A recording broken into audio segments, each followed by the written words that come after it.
ஜெபம் பண்ணுவோம். பிதாவே, இயேசுவின் நாமத்தினால் இந்த நாளுக்காக நன்றி. உம்முடைய சமூகத்துல நாங்க எல்லாரும் சேர்ந்து உட்காரும் பொழுதெல்லாம் எங்களுடைய மனங்கள் இணைக்கப்பட்டிருக்கிறது. எங்களுடைய செவிகள் உங்களுடைய வார்த்தைக்கு திறந்திருக்கிறது. உங்களுடைய உணர்வை நாங்கள் உணர்ந்து கொள்ளும்படி ஏதோ நாங்க ஒரு தத்துவங்களை அல்ல, ஒரு மனிதருடைய, ஒரு தெய்வத்தினுடைய கதையை நாங்கள் கேட்கிறோம். அது இன்றைக்கும் ஜீவன் உள்ளதா இருக்கிறபடினால் அது எங்கள் வாழ்க்கையை பாதிக்கிறது என்கிற உணர்வோடு கூட நாங்கள் உட்காரும் பொழுது, அதை கேட்கும் பொழுது, உங்களுடைய காட்சிகளை நாங்கள் பார்க்கும் பொழுது எங்களுக்குள்ளாக ஏற்படுகிற அந்த உணர்வுகளுக்காக உங்களுக்கு நன்றி செலுத்துவோம். நீர் எங்கள் வாழ்க்கையில விதைத்திருக்கிற எல்லா விதைகளும் அறுவடைக்கு ஆயத்தமாக இருக்கிறதை நாங்கள் உணர்கிறோம். இங்க கேட்கிற இந்த வசனத்தை கேட்கிற ஒவ்வொருடைய வாழ்க்கையிலும் இந்த இரவு ஒரு அற்புதம் நிறைந்த இரவாக, உன்னதங்களிலே உட்கார்ந்திருக்கிற ஒரு இரவாக இது இருக்க போகிறதற்காக நமக்கு நன்றி. இயேசுவின் நாமத்தினால் பிதா. ஓகே, நாம தொடர்ந்து சுவிசேஷத்தை குறித்து பார்த்து வருகிறோம். அது சுவிசேஷம் என்றால் அது எப்படி ஒரு கதையாக இருக்கிறது என்பதை நாம பார்த்தோம். சுவிசேஷம் என்றால் ஒரு ஒரு கதை, வெறும் ஒரு கதை மட்டும் இல்ல, எல்லா பெரிய கதைகளுடைய கதையாக அது இருக்கிறது. எந்த கதையையும் அந்த பிளாட் படி பார்த்தா இயேசுதான் அதனுடைய கதாநாயகனாக இருக்கிறார் என்பதை பார்த்தோம். அதுல 7 பிளாட்ஸ் தான் மெயின் அப்படின்றத பார்த்தோம். ஒன்று, ஓவர் கம்மிங் த மான்ஸ்டர். இரண்டாவது, அது ஒரு காமெடி அண்ட் ட்ராஜடி அப்படிங்கிறத பார்த்தோம், ரெண்டாவது மூன்றாவதுமாக.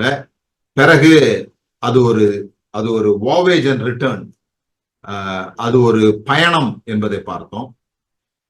பிறகு அது ஒரு மறுபிறப்பு என்பதை பார்த்தோம். சில பிரசங்கங்கள் திரும்ப திரும்ப கேட்கணும். என்னை பொறுத்த வரைக்கும் சரியாய் செய்யப்படுகிற பிரசங்கங்கள் இருந்ததுன்னா ஒரு 10-15 பிரசங்கம் போதும் ஒரு கிறிஸ்தவனுக்கு. அதுக்கப்புறம் அவங்க பிரசங்கம் எல்லாம் கேட்க வேண்டியதில்லை, டைம் வேஸ்ட் பண்ண வேண்டியதில்லை.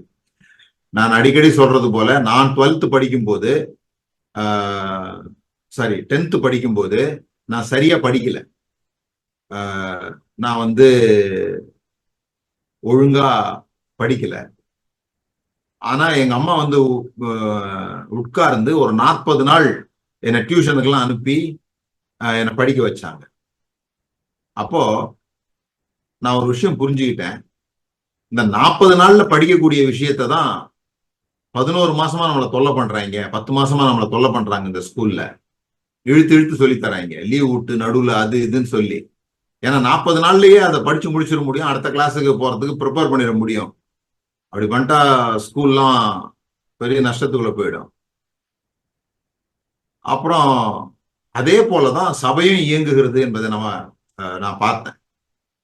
அதுல சொல்லிக் கொடுக்கறதுக்கெல்லாம் பெரிய விஷயங்கள்லாம் ஒண்ணுமே இல்லை. சர்ச்சில் ஒரு விசுவாசி 15 வருஷமா நான் விசுவாசி, 19 வருஷமா நான் ஒரே சபைக்கு போறேன் அப்படிங்கிறதுல எந்த பெருமையுமே கிடையாது. நாங்க சபை மாறாம இருக்கிறோன்றதுலயோ, அல்லது ஒரே சபைக்கு தொடர்ந்து போயிட்டு இருக்கிறோன்றதுலயோ, அல்லது சபைக்கு போயிட்டு இருக்கோன்றதுலயோ கூட எந்த பெருமையும் கிடையாது. அது ஒரு 12வது படிக்கிற பையன் நான் 12 வருஷமா 12வது படிச்சுட்டு இருக்கேன், எனக்கு இந்த ஸ்கூல்ல பெரிய மனசே இல்லை, நீங்கெல்லாம் அந்த ஸ்கூல்ல துரோகம் பண்ணிட்டு 12வதுல பாஸ் பண்ணி போயிடுறீங்க, எனக்கு பாருங்க ஸ்கூல் மேல எவ்வளவு பாசம், நான் அதனால பாஸே ஆகாம அதே ஸ்கூல்ல தொடர்ந்து இருப்பேன் அப்படின்னு சொல்ற மாதிரியான ஒரு விஷயமா எனக்கு தோணுது. என்ன சுத்தி சுத்தி சொல்லி கொடுத்தாலும் இயேசு என்ன சொன்னார்னா, பிறரிடத்தில் அன்பா இருங்கள்னு சொன்னார். அது ஒன்ன நம்ம செய்ய ஆரம்பிச்சிட்டோம்னு சொல்லி சொன்னா வேற எதுவும் பெருசா கத்துக்கணும்ன்ற அவசியம் கிடையாதுன்னு தான் நான் நினைக்கிறேன். சோ பேசிக்கா அடிப்படையான விஷயம் தேவனுடைய அன்பு, தேவன் எப்படிப்பட்டவர், புதிய உடன்படிக்கும் பழைய உடன்படிக்கும் உள்ள வித்தியாசம், இந்த மாதிரி சில விஷயங்களை நாம கற்றுக்கொள்ள வேண்டியது அவசியம். அதுக்கு சில பிரசங்கங்கள் போதும் நான் நினைக்கிறேன். அதுல ஒரு பிரசங்கம் தான் இந்த மறுபிறப்பு அப்படிங்கிற செய்தி. பேசிக்கா ரீபர்த்னா என்ன அப்படிங்கிறத, மறுபடி பிறத்தல் என்னால் என்ன அப்படிங்கிறத வேற ஒரு கோணத்துல பேசியிருக்கிறோம். அதை திரும்ப திரும்ப திரும்ப கேளுங்க. அதே போல ஒரு மெசேஜ் தான் இன்னைக்குள்ள மெசேஜா இருக்கும். நான் ப்ரிப்பேர் பண்ணிட்டு வந்த மொத்தத்தையும் என்னால பேச முடிஞ்சதுன்னா அப்படிப்பட்ட ஒரு மெசேஜா இது இருக்கும். அப்படி இல்லைன்னா அடுத்த வாரம் கண்டினியூ ஆகும், அவ்வளவுதான் விஷயம். ஸோ நம்ம ப்ரிப்பரேஷன் பண்ணியிருக்கிறோம், ஆனா எப்படி ஃப்ளோ போகுது அப்படின்றது நமக்கு தெரியாது. ஸோ ரீபர்த், பிறகு கொஸ்ட் பத்தி பார்த்தோம், ஒரு தேடல், அது எப்படி ஒரு பொக்கிஷம் என்பதை பற்றி தான் போன வாரத்துல நாம பார்த்தோம். எப்படி இந்த ஹார்ட்ஷிப், உபத்திரவம் என்றால் எப்படி நாம புரிஞ்சிட்டு இருக்கிறோம்.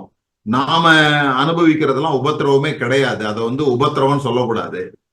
நம்ம கிறிஸ்தவங்கள் ஆயிட்டதுனாலே நமக்கு எந்த கஷ்டம் வந்தாலும் அது கிறிஸ்துவுக்காக படுற கஷ்டம் கிடையாது.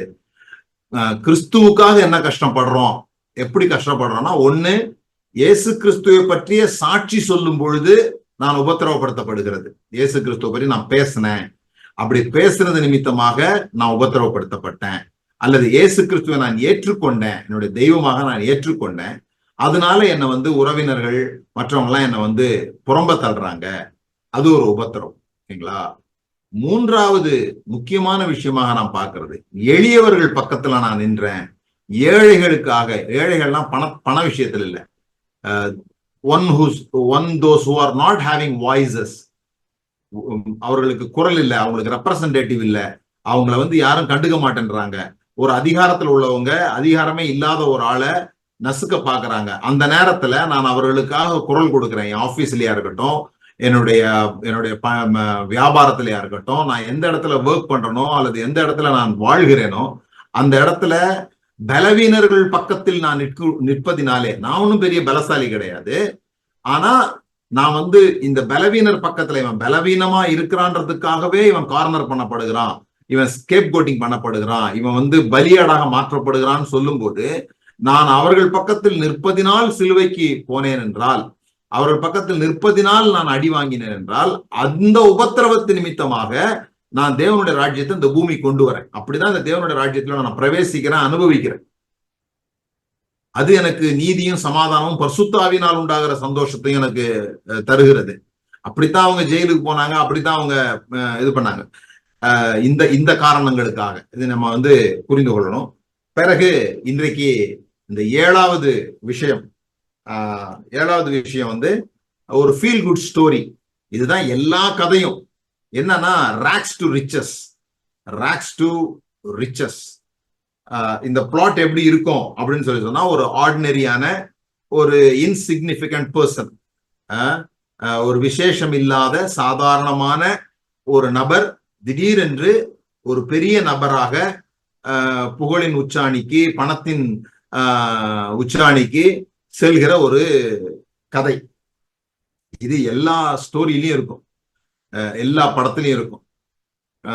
நான் முந்தி ஒரு ரொம்ப நாளைக்கு முன்னால் ஒரு படம் பார்த்தேன். நீங்களாம் அந்த படம் கேள்விப்பட்டிருப்பீங்களா, பார்த்திருப்பீங்களான்னு தெரியல. அண்ணாமலை அப்படின்னு ஒரு படம். ஒரு பாட்டுல ஒரு ஒரு ஒரு ஒரு பால்காரரா இருக்கிறவரு பெரிய பணக்காரர் ஆயிடுவார். அதுக்கப்புறமா அவருக்கு ஒழுங்கா தூக்கம் வராது. அந்த பணக்காரர் ஆன பிறகு ஒழுங்கா தூக்கம் வராது. அந்த மாதிரி ஒரு கதை வரும். இது இந்த பிளாட், இந்த கஷ்டப்படுறவங்க பெரிய ஆளாவாங்க ஏதோ ஒரு விஷயத்தினால. இதுதான் பைபிள் ஃபுல்லா இருக்கிற ஸ்டோரி. இதுதான். ஆபிரகாம் அப்படின்னு ஒரு மனுஷன் இருந்தான். அவனுக்கு பிள்ளையே இல்லாம இருந்தது. 100 வயசு ஆயிடுச்சு, பிள்ளையே இல்லை. அப்புறம் அவனுக்கு ஒரு புள்ள பிறகுது. அந்த பிள்ளையின் மூலமாக அவன் ஜாதிகளின் தகப்பனா மாறிட்டான். ஒரு இன்சிக்னிபிகண்டான ஒரு ஆளு, பிள்ளையே இல்லாத ஒரு ஆளு, உலகத்தில் உள்ள எல்லா பிள்ளைகளுக்கும் தகப்பனாக மாறுறான். இன்றைக்கு கூட 3 மதங்களுக்கு அவர் தான் ஆதிபிதா. யூதம், கிறிஸ்தவம், இஸ்லாம், 3 மதங்களுக்கும் பிதாவாக ஆபிரகாம் இருக்கிறார். ஆனா ஒரு காலத்துல 100 வயசுல அவர் பிள்ளை இல்லாம இருந்தார். இதுதான் ஒரு இன்சிக்னிபிகண்டா இருந்து ராக்ஸ்ல இருந்து ரிச்சஸ்க்கு போறது. ஈசாக்குன்னு ஒருத்தர் இருந்தாரு. எங்க போய் அவர் குழி தோண்டினாலும், எங்க போய் தண்ணி ஊற்று எடுத்தாலும் அங்க சண்டை போட்டு அவரை ஒண்ணுமில்லாம ஆக்குவாங்க. ஆனா அவர் ரகபோத்துன்ற இடத்துக்கு வந்த போது ராஜாக்கள்லாம் அவர்கிட்ட சமாதானம் பேசுறதுக்கு வர்றாங்க. நாங்க உனக்கு எந்த தீமையும் செய்யல, நீ எனக்கு எந்த தீமையும் செய்யக்கூடாதுன்னு சொல்லிட்டு. Rags to riches. நம்ம எல்லாருக்கும் தெரிஞ்ச ஸ்டோரி. ஜேக்கப், யாக்கோபு, கோலும் தடியோடும் நான் போனேன், அவர் என்ன கோலும் தடியோட வந்தாரு நமக்கு தெரியல. நம்மளை பொறுத்த வரைக்கும் அவர் ஏமாத்திட்டு வந்தாரு. அப்பாவை ஏமாத்தினாரு, அண்ணனை ஏமாத்தினாரு, கடைசியில அங்க இருந்து ஓடுறாரு. ஆனா இப்ப திரும்பி வரும்போது அவர் சொல்றாரு, நான் கோலும் தடியோடும் போனேன், இப்ப 2 பரிவாரங்களோடு வருகிறேன் அப்படின்னு சொல்றாரு. 2 குடும்பம், 2 அதனுடைய வெல்த், அதெல்லாம் வந்து அவர் சொல்லும் போது எப்படி வந்து ஒரு சாதாரணமான மனிதனை தேவன் உயர்த்தி இருக்கிறார் அப்படிங்கிறத பத்தி நம்ம பார்க்கிறோம்.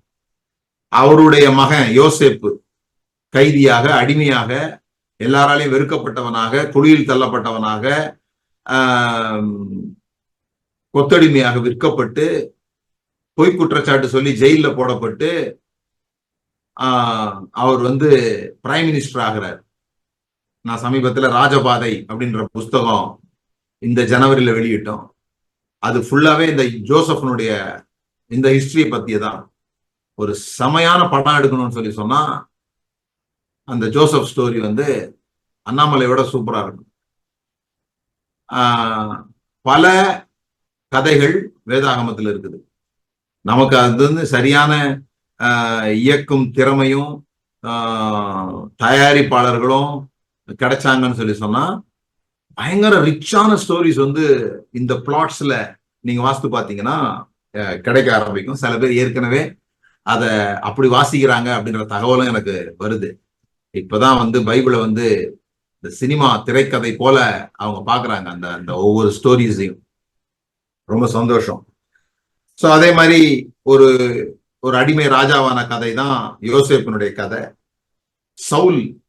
சவுல்ன்ற மனுஷன் காணாம போன கழுதையை தேடி போனவன், கழுதை மேய்க்கிற பையன். நம்ம சொல்லுவோம்ல, கழுது தானே நீ மேய்க்கணும்னு சொல்லுவோம்ல, படிக்கலன்னா கழுதுதான் மேய்க்க போவன்ட்டு. அந்த மாதிரி உண்மையிலேயே கழுத மேய்ச்ச ஒரு ஆளு ராஜாவாகிறாரு ஒரு நாள் நைட்ல. சில படத்துல நீங்க பார்க்கலாம், யானை வந்து தூங்கிட்டு இருக்கிறவங்களுக்கு மாலை போட்டு ராஜா வாங்கிடும். எங்கேயாவது வண்டியில தூங்கிட்டு இருப்பாங்க, ஒரு யானை வந்து மாலை போடும். அந்த மாதிரி சவுல் வந்து ராஜாவாயிட்டாரு. தாவீது ஒரு ஆடு மேய்க்கிறவன், குடும்பத்தால் எல்லாராலையும் வெறுக்கப்பட்டவன், தப்பா பிறந்ததாக புரிந்து கொள்ளப்பட்டவன். அவன் வந்து பெரிய ஒரு ராட்சதனை வீழ்த்துகிறவனாக, எல்லா இஸ்ரவேல் குழுவையும் ஒன்றாய் இணைத்த ஒரு பெருந்தலைவனாக, பேரரசனாக மாறுகிறான். எஸ்தர் அப்படின்ற ஒரு பொண்ணு, அநாத பிள்ளை, பெரியப்பாவால் வளர்க்கப்படுகிற ஒரு பிள்ளை, ராணி ஆகிறார். ஒரு ஒரு ஆர்ஃபன் கேர்ள் வந்து எப்படி குயின் ஆனா, அதுதான் வந்து எஸ்தர் கதை. ரூத்னு ஒரு கதை இருக்குது. இந்த கதைலாம் உங்களுக்கு தெரியும்ன்ற நம்பிக்கையில நான் பேசிட்டு இருக்கிறேன். தெரியாதுன்னா பைபிள் வாசிங்க. பைபிள் வாசித்தா பரலோகத்துக்கு போவீங்கன்னு நான் சொல்லல. பைபிள் வாசிங்கன்னா நிறைய இன்ட்ரெஸ்டிங்கான ஸ்டோரிஸ் வாசிக்கலாம். ரொம்ப இன்ட்ரெஸ்டிங்கான விஷயமா இருக்கும் பைபிள் வாசிக்கிறதுன்றது. இந்த டெய்லி காலையில் ஒரு அதிகாரம் வாசிக்கிறது, 3 அதிகாரம் வாசிக்கிறது, வாசிகள்லாம் கத்தர் தூக்கி போட்டு மிதிப்பாருன்னு நினைக்கிறது எல்லாம் தான் தப்புன்னு சொல்றோம். அப்படி நீங்க வாசித்தீங்கன்னா தூங்கி வாசிப்பீங்க, புத்துன்னு பைபிள்லாம் கீழே விழும்.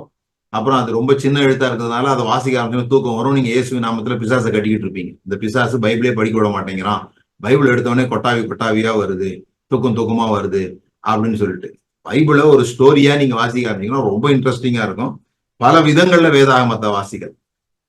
நீங்க ஒரு முறை நீங்க வராதவங்க இந்த அக்டோபர் மாதம் ரீதிங்கர்ஸ் கேம்ப்க்கு நீங்க வந்தீங்கன்னா அதுக்கப்புறம் பைபிள் மேல இருக்கிற ஒரு பெர்ஸ்பெக்டிவ் வந்து உங்களுக்கு பயங்கரமா சேஞ்ச் ஆகும். இன்னைக்கு ஒரு நம்முடைய நண்பர் ஒருத்தர் எனக்கு ஃபோன் பண்ணி சொன்னாரு, பிரதர் நீங்க பேசுறதெல்லாம் நல்லா தான் இருக்குது, ஆனா நீங்க பேசுறத கேட்டா பைபிள்லாம் மூடி வச்சுட்டு உங்களை தான் ஃபாலோ பண்ணும் போல் இருக்கு. இல்லைன்னா உங்களையும் கேட்டு பைபிளையும் கேட்டா பயங்கர முரண்பாடா இருக்குது. இது வரைக்கும் நாங்க கேட்டதுல இருந்து அது வித்தியாசமா இருக்கிறதுனால ஒண்ணு பைபிள் எல்லாம் மூடி வச்சுட்டு உங்களை பின்பற்ற வேண்டியிருக்குது, இல்லைன்னா பைபிளை வாசித்தா உங்களை பின்பற்ற முடியாது போல் இருக்குது அப்படின்னு சொல்லி சொன்னாரு. ஸோ அந்த மாதிரி குழப்பமா இருக்கிறவங்க எல்லாம் வாங்க, எப்படி பைபிள் வாசித்துக்கிட்டே என்ன பின்பற்றுகிறது அப்படின்றத சொல்லி தரேன். நேற்றைக்கு வந்தவங்களுக்கு தெரியும், புக் ஆஃப் ரெவலேஷன் பத்தி நம்ம பேசுனதை கேட்டிருந்தீங்கன்னா இந்த இந்த மாதிரியான எண்ணம் ஏன் வருதுன்றது உங்களுக்கு புரியும். அதுதான் ரூத் வந்து ஒரு நான் ரூத்தை பத்தி மெசேஜ் கொடுத்திருக்கிறேன், கேட்டு பாருங்க. இந்த ரூத் புஸ்தகமே வந்து நியாயாதிபதிகளுக்கு அடுத்ததா இருந்ததுனால அது வந்து நியாயாதிபதிகள் காலம் முடிஞ்ச உடனே எழுதப்பட்டது அப்படி யோசித்துக்கிட்டாங்க. அது அப்படி இல்லை. அது வந்து தாவீதுக்கு பிறகு எழுதப்பட்டது. தாவீது ராஜாவுக்கு பிறகு எழுதப்பட்டது. இன்னும் சொல்ல போனா எப்ப எழுதப்பட்டதுன்னா, இந்த எஸ்ராலாம் வந்து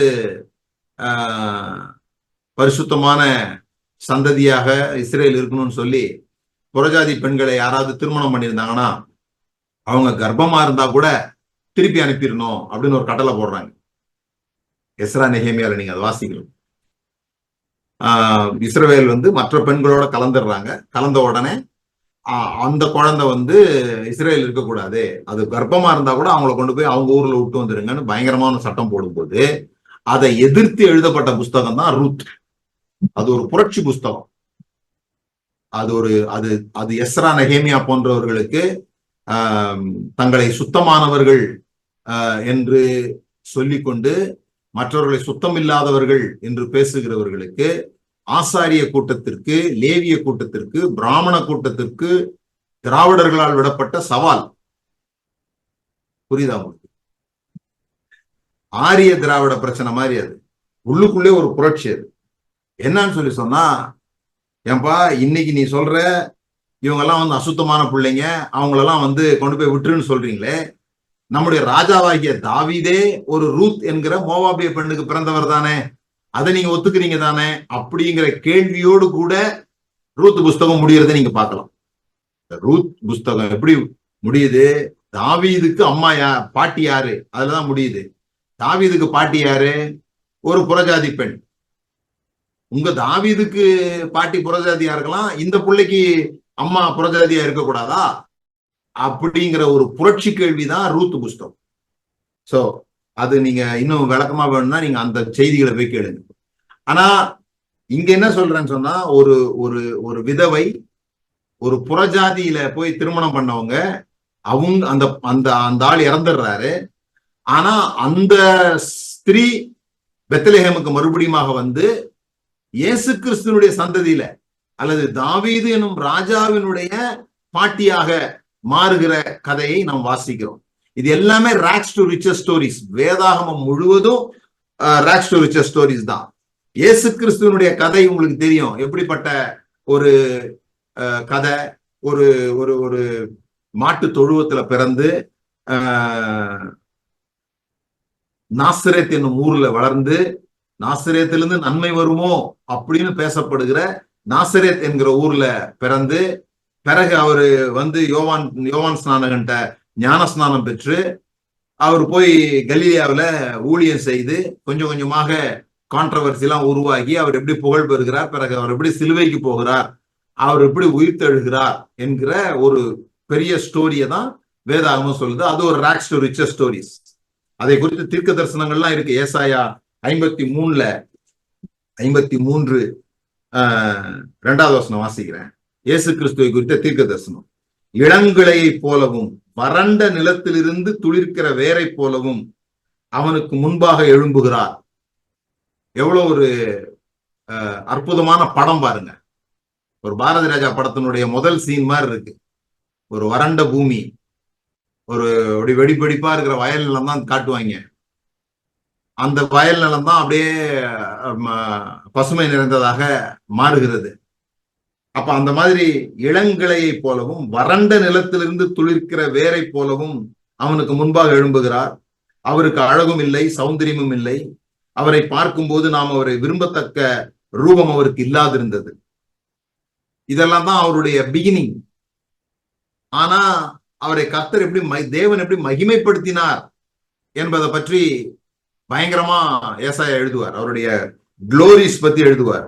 அவர் எப்படி உயரத்திற்கு கொண்டு போகப்பட்டார், how he was highly exalted, how he was glorious. அவர் வந்து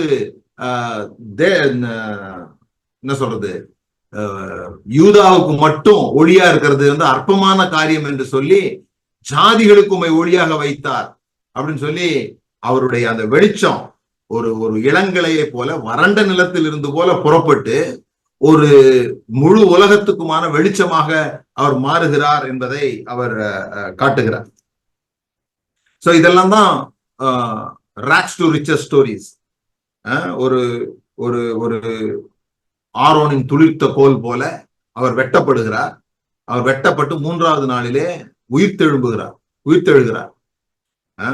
இத நீங்க பிலிப்பியர் 2வது அதிகாரத்துல வாசித்தீங்கன்னா பவுல் ரொம்ப அழகான ஒரு பாடலை பாடுறார். ஒரு பாமாலை மாதிரி அல்லது ஒரு கீர்த்தனை போன்ற ஒரு பாடலை நம்ம பார்க்கிறோம். பிலிப்பியர் 2வது அதிகாரம் 5வது வசனத்திலிருந்து, கிறிஸ்து இயேசுவில் இருந்த சிந்தையே உங்களிலும் இருக்க கடவது. அவர் தேவனுடைய ரூபமாயிருந்தும் தேவனுக்கு சமமாயிருப்பதை கொள்ளையாடின பொருளாக எண்ணாமல் தம்மைத்தாமே வெறுமையாக்கி அடிமையின் ரூபம் எடுத்து மனுஷ சாயலானார். அவர் மனுஷ ரூபமாய் காணப்பட்டு மரண பரியந்தம், அதாவது சிலுவையின் மரண பரியந்தம் கீழ்ப்படிந்தவராகி தம்மை தாமே தாழ்த்தினார். ஆதலால் தேவன் எல்லாவற்றிற்கும் மேலாக அவரை உயர்த்தி. இது அழகான ஒரு பாடல். இது அழகான ஒரு பாடல். 6 ஸ்டான்ஸா, 3 வரிகள் கொண்ட 6 ஸ்டான்ஸா கொண்ட ஒரு கவிதை. அதை நீங்க அப்படி பார்த்தீங்கன்னா ஒரு கிரீக்ல அதை வாசித்தீங்கன்னா it's beautiful poetry. 6 stanzas with 3 lines. அதுல முதல் 3ம் அவருடைய டிசென்ட் பத்தி போட்டிருக்கோம். அவர் எப்படி இறங்கினார், அவர் எப்படி தாழ்மைப்படுத்தப்பட்டார், அவருடைய ஹியூமிலியேஷன் பத்தி போட்டிருக்கோம். ஆனா 9வது வசனத்துல, ஆதலால் தேவன் எல்லாவற்றுக்கும் மேலாக அவரை உயர்த்தி, இந்த ராக்ஸ்ல இருந்து, இந்த குப்பையான இடத்துல இருந்து, இந்த தாழ்வில் இருந்து தேவன் எல்லாவற்றுக்கும் மேலாக அவரை உயர்த்தி இயேசுவின் நாமத்தில் வானோர் பூதலத்தோர் பூமியின் கீழானவருடைய முழங்கால் யாவும் முடங்கும்படிக்கு பிதாவாகிய தேவனுக்கு மகிமையாக இயேசு கிறிஸ்து கர்த்தர் என்று நாவுகள் யாவும் அறிக்கை பண்ணும்படிக்கு எல்லா நாமத்துக்கும் மேலான நாமத்தை அவருக்கு தந்தருளினார். ஆமென். இதுதான் ஜீசஸ் கிரைஸ்டனுடைய வரலாறு. வேதம் முழுவதிலும் ஒவ்வொருத்தரை பற்றி இருக்கிற ஸ்டோரி இதுதான். இததான் மரியாள் பாடும்போது, ஆத்துமா கர்த்தரை மகிமைப்படுத்துகிறது, என் ஆவி என் ரட்சகராகிய தேவனில் களி கூறுகிறது. அவர் தம்முடைய அடிமையின் தாழ்மையை நோக்கி பார்த்தார். இது முதல் எல்லா சந்ததிகளும் என்னை பாக்கியவதி என்பார்கள். அதே மாதிரி 52ல, பலவான்களை ஆசனங்களில் இருந்து தள்ளி தாழ்மையானவர்களை உயர்த்தினார். இன்னொரு ஏசாயால சொல்லும்போது, அவர் பிரபுக்களோடு நம்மை அமர பண்ணுகிறார், குப்பையிலிருந்து நம்மை உயர்த்துகிறார் அப்படின்னு சொல்லியிருக்கு. இதுதான் காஸ்பல். நீங்க காஸ்பலை பிலீவ் பண்ணும்போது, காஸ்பலை ஏற்றுக்கொள்ளும் பொழுது, கிறிஸ்துவனுடைய கதையை உங்களுடைய கதையோடு இணைக்கும் பொழுது, நீங்கள் குப்பையில் இருந்தாலும் கோபுரத்துக்கு உயர முடியும். நீங்க தாழ்வில் இருக்கும் பொழுது உங்களை தேவன் நோக்கி பார்த்தார் என்பதை நீங்க புரிந்து கொள்ள முடியும். 2 எல்லாருக்கும் பிடிச்ச, எல்லாருக்கும் தெரிந்த, தற்சமயம் அதிகமாக பேசப்படுகிற ஒரு வசனம் இருக்கும்னா அது 2 கொரிந்தியர் 8:9 தான். 2 கொரிந்தியர் 8:9 என்னது? நம்முடைய கர்த்தராகிய இயேசு கிறிஸ்துவின் கிருபையை அறிந்திருக்கிறீர்களே, அவர் ஐஸ்வர்யம் உள்ளவராயிருந்தும் நீங்கள் அவருடைய தரித்திரத்தினால் ஐஸ்வர்யவான்களாகும்படி உங்கள் நிமித்தம் தரித்திரரானாரே. Rocks to riches. ஆனா இந்த வசனத்தை பத்தி கொஞ்சம் நான் பேச விரும்புறேன். இது நீங்க பணக்காரர் ஆகணுங்கன்றத பத்தி சொல்ற விஷயம் இல்லை. ஏன்னா என்னுடைய செழித்திருங்கள் புஸ்தகத்திலையும் சரி, அந்த காலத்துல நான் பேசின ப்ராஸ்பரிட்டி மெசேஜ்லயும் சரி, இந்த வசனத்தை நான் எப்படி பயன்படுத்தினேன்னு சொன்னா, நாம பணக்காரராகும்படி அவர் ஏழையானார், நாம பணக்காரர் ஆகும்படி அவர் ஏழையானார் அப்படின்னு சொல்லி நான் பயன்படுத்தினேன். அதிர்ச்சி ஆகாதீங்க. நீங்க எங்க இருந்து வர்றீங்கன்னு எனக்கு தெரியும். நீங்க எல்லாம் இதுல இருக்கிற பெரும்பான்மையானவர்கள் ப்ராஸ்பரிட்டி நம்புறவங்க தான். நீங்க ரோஸ்டிங் கிறிஸ்டியனோ அல்லது வேற ஒரு சேனலை ஃபாலோ பண்றவங்களோ கிடையாது. இன்றைக்கு யாரெல்லாம் பிரபலியமாக ப்ராஸ்பரிட்டி பத்தி பேசுறாங்களோ அவங்கள நீங்க ஃபாலோ பண்றீங்கன்னு தெரியும். நிறைய பேர் என்னையும் அப்படிதான் நம்பிதான் நீங்க இதுல கேட்டுட்டு இருக்கிறீங்க. கவலைப்படாதீங்க, நான் அவர்களில் ஒருவர் தான். நான் ப்ராஸ்பரிட்டியை நம்புறேன், ப்ராஸ்பரிட்டியை பேசுறேன், அதுக்கு ஃபுல் ஆதரவா நான் இருக்கிறேன். ஆனா இந்த வசனம் அதுதான் சொல்லுதான்றதெல்லாம் இப்ப டவுட். இந்த வசனத்தை நாம் தவறாக புரிந்து கொண்டு இருக்கிறோமா? இந்த வசனத்தை அபியூஸ் பண்றோமா? நம்ம ஒரு கருத்தை சொல்ல வர்றதுக்காக இதை எடுத்துட்டு சொல்றோமா அப்படிங்கிறது தான் இங்க விஷயம். ஏன்னா நம்முடைய மொத்த விஷயமுமே பணத்தை நோக்கி போயிட்ட ஒரு காலத்துல நாம் வாழ்ந்து கொண்டிருக்கிறோம். இந்த பணத்தை குறிச்சு நீ நல்லா புரிஞ்சுக்கணும். நான் நிறைய பேசியிருக்கிறது பணத்தை பத்தி தான் பேசியிருக்கிறேன். ஏன்னா இயேசு பணத்தை பத்தி தான் நிறைய பேசியிருக்கிறேன், பாசிட்டிவாகவும் நெகட்டிவாகவும்.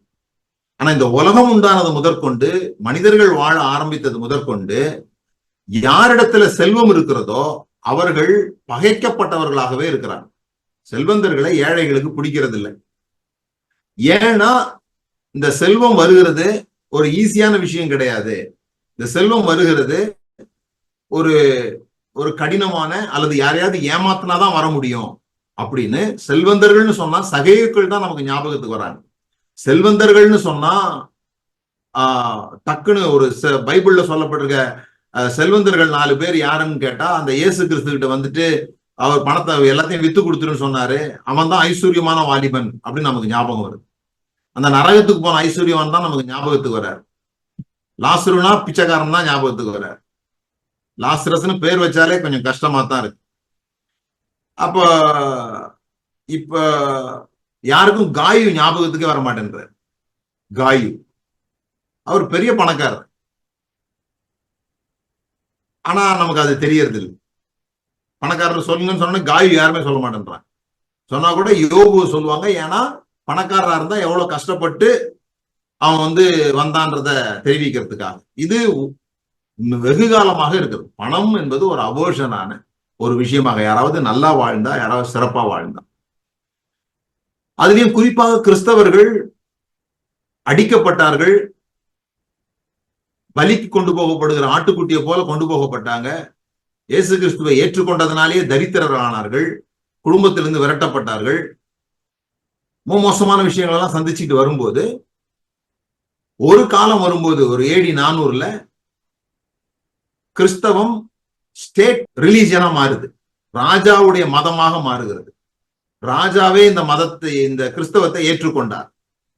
அப்படி ஏற்றுக்கொண்ட உடனே எல்லா சொத்துக்களும் புறஜாதி டெம்பிள்ஸ், இப்ப சொல்றாங்க இல்லையா, ஒரு கோயில் இருந்தது, அந்த கோயிலை இடிச்சிட்டு தான் பாபர் மசூதி கட்டினாங்க, அந்த கோயிலை இடிச்சிட்டு தான் இப்ப 2-3 கோயில் சொல்றாங்க, அப்படி செஞ்சாங்க அப்படின்னு சொல்றாங்க.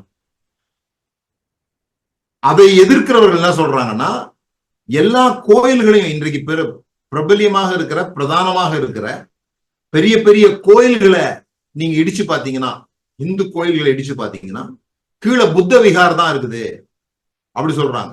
புத்தர்களுடைய ஆலயங்களை இடிச்சிட்டு தான் அந்த மதத்தை அழிப்பதற்காக நீங்க இந்த கோயிலை கட்டினீங்க அப்படின்னு சொல்றாங்க. இன்றைக்கு கூட சமீபத்துல ஒரு பெரிய பிரச்சனை நடந்தது. இந்த பழனியில் இருக்கிற முருகர் சிலையே ஒரு புத்தர் சிலை தான் அப்படின்னு சொல்லி ஒரு பிரச்சனை எல்லாம் வந்தது. இது காலங்காலமாக வருகிற ஒரு பிரச்சனை. எப்பொழுதுமே ராஜாக்கள் அந்த மதத்தை தழுவ ஆரம்பிச்ச உடனே மற்ற கோயில்கள் எல்லாம் இவர்களுடைய கோயிலாக மாறும். இப்படிதான் இன்னைக்கு வெளிநாடுகளில் இருக்கிற பல கிறிஸ்தவ கோயில்கள், ஆதி காலத்துல கட்டப்பட்ட பல கிறிஸ்தவ ஆலயங்கள் வேறொரு ஆலயத்தின் மேலாக கட்டப்பட்டிருக்கிறது. வேற மதத்தினுடைய ஆலயங்களின் மேலாகத்தான் இந்த ஆலயங்கள் கட்டப்பட்டிருக்கிறது உண்மை. அப்படி ஆன உடனே எல்லா சொத்துக்களும் கிறிஸ்தவர்களுக்கு மாறுகிறது.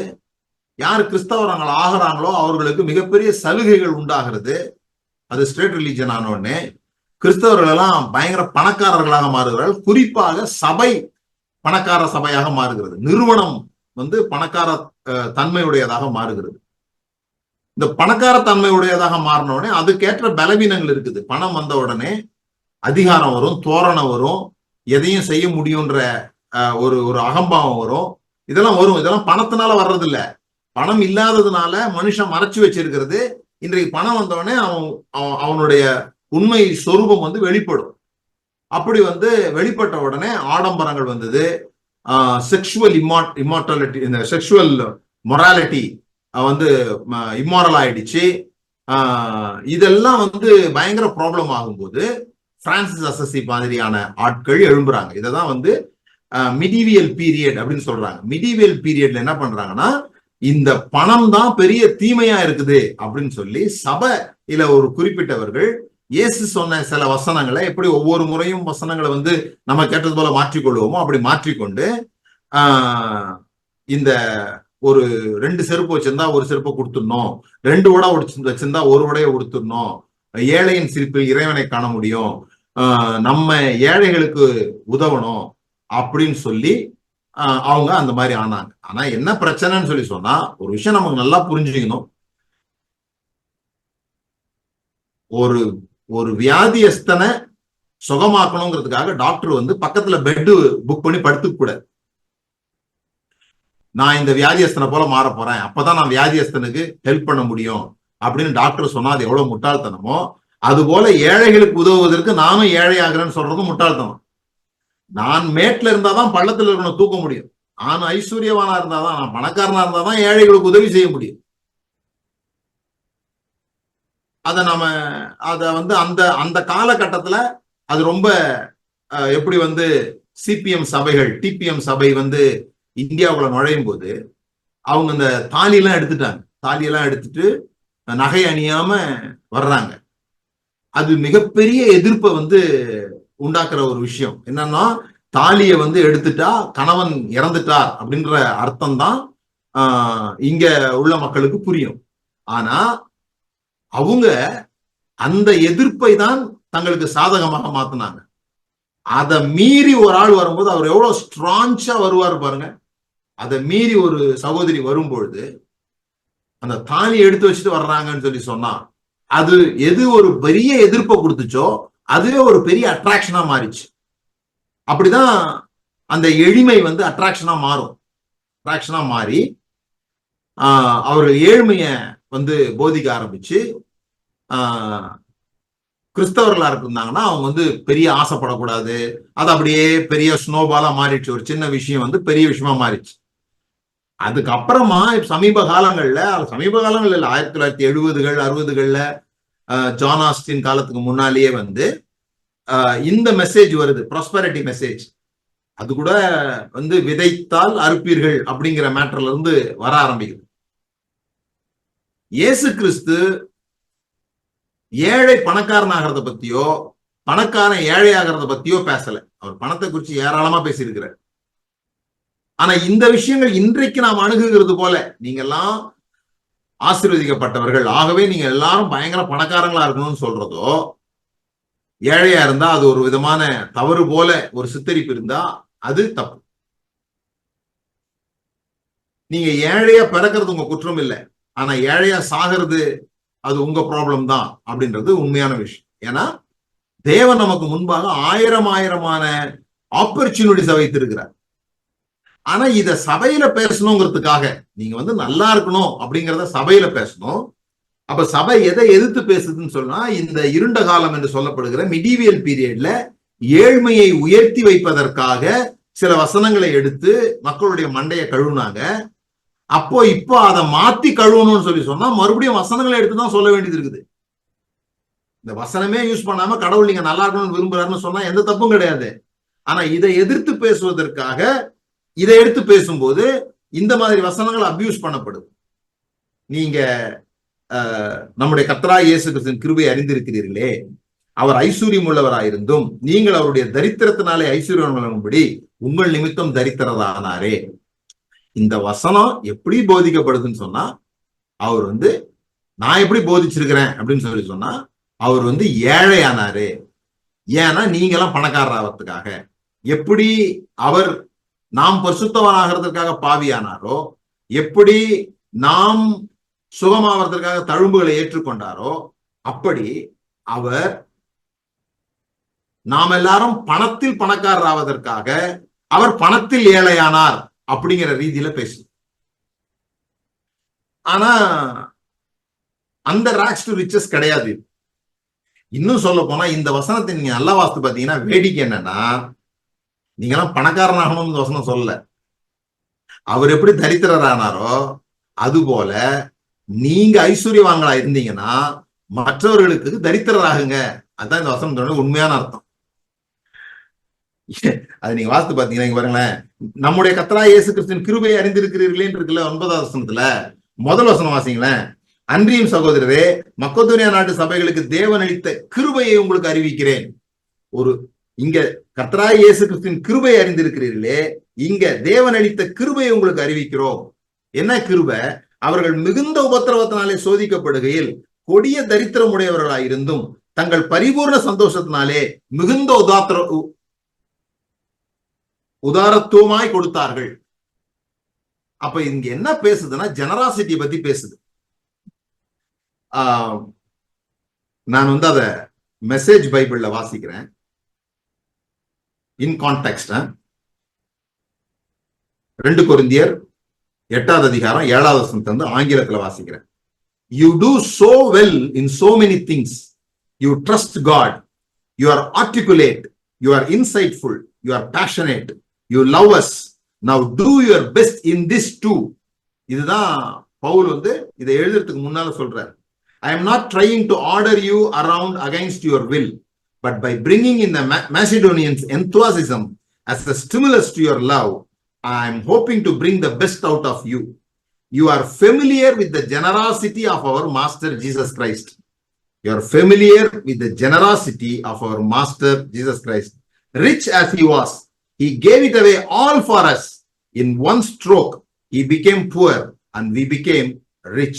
So here what I think, the best thing you can do right now is to finish what you started last year. அப்படின்ட்டு போன முறை நீங்க ஆரம்பிச்சதை செய்யுங்கன்னு சொல்றாரு. அவர் என்ன சொல்ல வர்றாருன்னா, இயேசு கிறிஸ்து எப்படி தாராளம் உடையவராக இருந்தாரோ, தாராளத்தினால அவர் மற்றவர்களை ஐஸ்வர்யவான்களாக்குவதற்காக தரித்திரரானது போல நீங்கள் மற்றவர்களை ஐஸ்வர்யவான்களாக்க தரித்திரராவதற்கும் ஆயத்தமாயிருங்கள் என்றதான் கான்டெக்ஸ்ட்.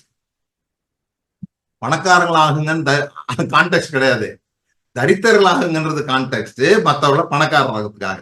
ஆனா அப்படி நீங்க செய்யும் போது நீங்க தரித்திரராகி இன்னொருத்தருக்கு நீங்க கொடுக்கும் போதுல நீங்க தரித்திரராகவே ஆக முடியாது. அப்படி யாருமே தரித்திரர் ஆக மாட்டாங்க. பணமாவே திரும்பி வருமா தெரியாது. அந்த ஐஸ்வர்யமான வாலிபன் கேட்கறான், நான் நித்திய ஜீவனை அடையறதுக்கு என்ன பண்ணணும்னு கேட்கறான். அவர் சொல்றாரு, உன்கிட்ட இருக்கிறது எல்லாத்தையும் வித்து கொடுத்துரு, ஏழைங்களுக்கு கொடு, நித்திய ஜீவன் வருங்கிறார். ஏழைங்களுக்கு கொடுத்தா எப்படி நித்திய ஜீவன் வரும்? நித்திய ஜீவன் வரும். நித்திய ஜீவன்னா என்னன்னு புரிஞ்சுக்கிட்டீங்கன்னா இதெல்லாம் விட அது மேலானது அப்படின்றது தெரியும். ஒரு மனுஷன் தேவனுடைய ராஜ்யம் எப்படி இருக்குது? நிலத்தில் புதைந்திருக்கிற ஒரு புதையலுக்கு ஒப்பா இருக்கிறது. ஒரு மனுஷன் அதை கண்டு தனக்குண்டான எல்லாவற்றையும் விற்று தரித்திரரான். தனக்குரிய எல்லாவற்றையும் விற்று அதை கொள்கிறான். இதை கொண்டுட்டான். கொண்ட பிறகு என்ன பண்ணுவான்? அந்த புதையல இவன் வித்ததெல்லாம் விட 10 மடங்கு அதிகமா இருக்கும் உள்ளுக்குள்ள. ஆனா நாம என்ன பேசிட்டு இருக்கிறோம்னு சொன்னா, வரப்போற கோழி குஞ்சை விட முட்டை ரொம்ப பாதுகாப்பானது, அது அதனால இதை நம்ம அனுபவிப்போம், நம்ம கிட்ட என்ன இருக்குதோ அதை நாம அனுபவிப்போம், வரும் வராமலும் போகும் அப்படிங்கிற அந்த எண்ணம் தான் நம்மள ப்ராஸ்பரிட்டி ஆக விட மாட்டேங்குது. ஏன்னா நமக்கு ஜெனராசிட்டி இல்லை. ஜெனராசிட்டினா வெறும் பணம் கொடுக்கறது மட்டும் இல்லை, பரந்த மனப்பான்மையோடு, தாராள மனப்பான்மையோடு. சில பேர் சிரிக்கிறதே கூட அப்படி மின்னல் மாதிரி சிரிச்சுட்டு போயிடுவாங்க. கொஞ்சம் தாராளமா கூட சிரிக்க மாட்டாங்க. கொஞ்சம் நின்று கண்ணை பார்த்து பேச மாட்டாங்க. அவசரமா இருப்பாங்க. டைம் கொடுக்க மாட்டாங்க. நன்றியோட இருக்க மாட்டாங்க. இவங்களாலதான் நம்மளுடைய வாழ்க்கை மாறிச்சு, இதுன்றத அவங்க ஞாபகம் வச்சிருக்க மாட்டாங்க. மறதி ஜாஸ்தியா இருக்கும், நமக்கு ஜெனராசிட்டி இருக்காது. ஆனா இங்க சொல்லப்பட்டிருக்கிறது, அவர் காணிக்கை கொடுக்க வைப்பதற்காக அவங்களை உற்சாகப்படுத்துறார். நீங்க தரித்திரத்தில் இருந்தா கூட கொடுங்க, ஏன்னா மக்கதோனியா மக்கள் அப்படிதான் கொடுத்தாங்க அப்படின்ட்டு நீங்க கீழெல்லாம் இந்த கான்டாக்ட்ல வாஸ்து பாத்தீங்கன்னா சமநிலை பிரமாணம் உண்டாகிறதுக்காக அதை சொல்லியிருப்பாருன்னு தெரியும். சோ நாம இன்னைக்கு என்ன பேசுறோம்னு சொல்லி சொன்னா, தேவன் நாம எல்லாரும் உயர்ந்த இடங்களிலே நல்ல வசதியோடு கூட இருக்க வேண்டும் என்று விரும்புகிறாரா அப்படின்னு கேள்வி கேட்டீங்கன்னா சந்தேகமே இல்லாமல் ஆம் என்று சொல்லு. அவர் ஏழைகளை வெறுக்கவில்லை, ஏழ்மையை வெறுக்கிறார் என்பதை நாம் புரிந்து கொள்ள வேண்டும். எப்படி பாவிகளை வெறுக்கவில்லை, பாவத்தை வெறுக்கிறாரோ அதுபோல ஏழைகளை தேவன் அலட்சியப்படுத்தல. நீ ஏன் ஏழையா இருக்கிற, நீ என்ன நம்பலையே அப்படிலாம் அவர் கேட்கல. ஏன்னா ஏழையா இருக்கிறதுன்றது பலவிதமான கூறுகள் அதற்குள்ளாக இருக்கிறது. ஆனா நம்ம நாம எல்லாரும் பணக்காரர்கள் ஆகணும், இந்த உலகத்துல சிறப்பான ஒரு வாழ்க்கை வாழணும்னா அதற்கு ஒரு வழிதான் கொடுக்கிறது. அப்படி கொடுக்கும் போது நாம பணத்தை குறித்த பயத்திலிருந்து விடுதலை ஆகிறோம். பணத்தை குறித்த பயத்திலிருந்து விடுதலை ஆகிறதுனால நம்மை நம்பி பணம் வருகிறது. நம்மை நம்பி அது அது வந்து ஒரு எனர்ஜி மாதிரி நம்ம நம்பி அது வருது. திரும்ப திரும்ப இவங்கிட்ட போனா அது நம்மள பெட்டியில வச்சு பூட்டி வைக்க மாட்டான் அப்படின்னு சொல்லி. அதனாலதான் நான் ஃப்ரெண்ட்ஷிப் வித் மணில சொல்லும்போது சொல்லியிருப்பேன், நீங்க பணத்தை ஒரு ஆளாக கற்பனை பண்ணீங்கன்னா, ஒரு பணத்தை ஒரு நபராக நீங்க கற்பனை பண்றீங்கன்னு வச்சுக்கோங்க, அந்த நபர் உங்ககிட்ட ஒரு முறை வர்றார், உங்களுக்கு அந்த நபரை ரொம்ப பிடிக்கும். சில திருமணங்கள்லாம் உடையிறது அதனாலதான், ரொம்ப பிடிச்சதுனால. டாக்ஸிக் லவ், விஷத்தன்மை வாய்ந்த காதல் சிலது இருக்குது. Toxic love.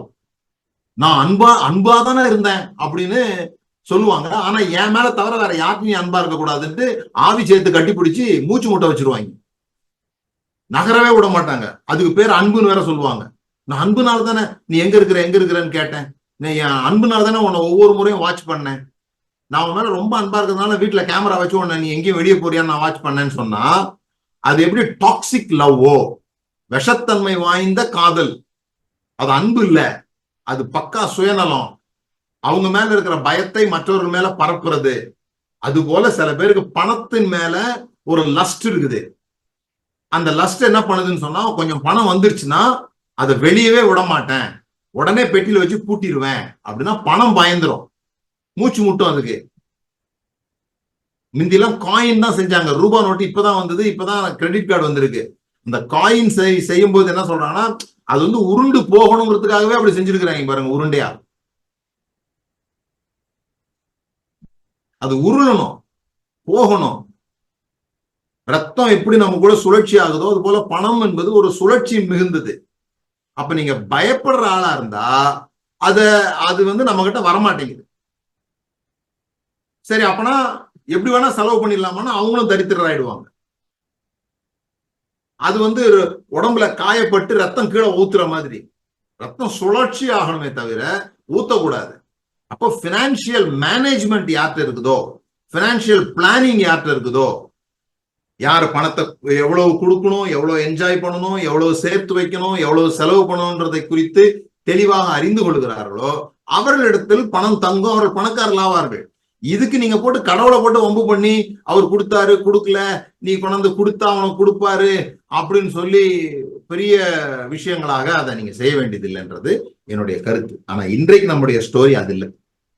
இன்னைக்கு நம்முடைய ஸ்டோரி இந்த வசனம் எப்படி இந்த ராக்ஸ் அண்ட் ரிச்சஸ்ல இடை சொருகப்பட்டது அப்படிங்கிறத சொல்றதுக்காக இதை நான் சொன்னேன்.